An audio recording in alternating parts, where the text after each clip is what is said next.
Hello, എല്ലാവർക്കും നമസ്കാരം. അന്വേഷി YouTube ചാനലിലോട്ട് എല്ലാവർക്കും സ്വാഗതം.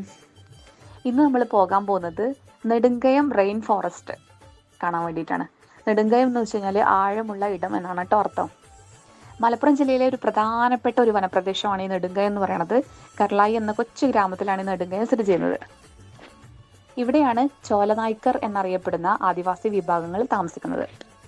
1933 നിർമ്മിച്ച കമ്പിപ്പാലമാണ് ഇവിടുത്തെ ഏറ്റവും വലിയ ഹൈലൈറ്റ് എന്ന് പറഞ്ഞു കഴിഞ്ഞാൽ.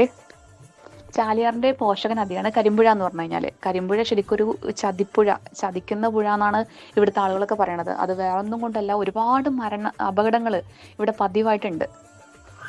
ബ്രിട്ടീഷുകാർ തേക്കും മറ്റു തടികളും ഈ നിലമ്പൂർ കാടുകളിൽ നിന്ന് കടത്താൻ വേണ്ടിയിട്ടാണ് ഈ പാലങ്ങൾ നിർമ്മിച്ചിട്ടുള്ളതാണ് പറയപ്പെടുന്നത്. 2 പാലങ്ങളുണ്ട് കേട്ടോ ഇവിടെ.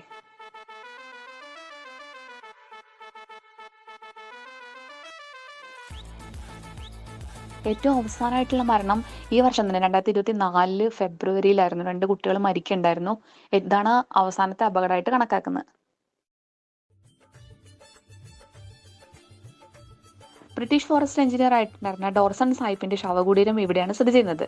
അദ്ദേഹം ഈ കരിമ്പുഴയിൽ മുങ്ങി മരിക്കുകയായിരുന്നു ഉണ്ടായിരുന്നത്. അദ്ദേഹത്തിന്റെ ഫോട്ടോ ആണ് ഈ കാണപ്പെടുന്നത്.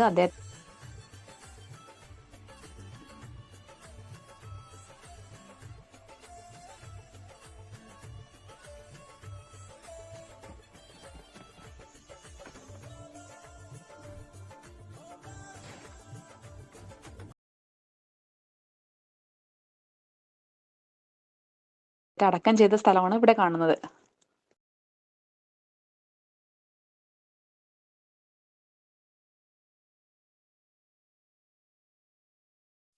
ഇവിടെ ഒരുപാട് വർഷങ്ങൾക്ക് മുന്നേ ആനപ്പന്തികൾ ഒരുപാട് കാണപ്പെടുന്നുണ്ടായിരുന്നു.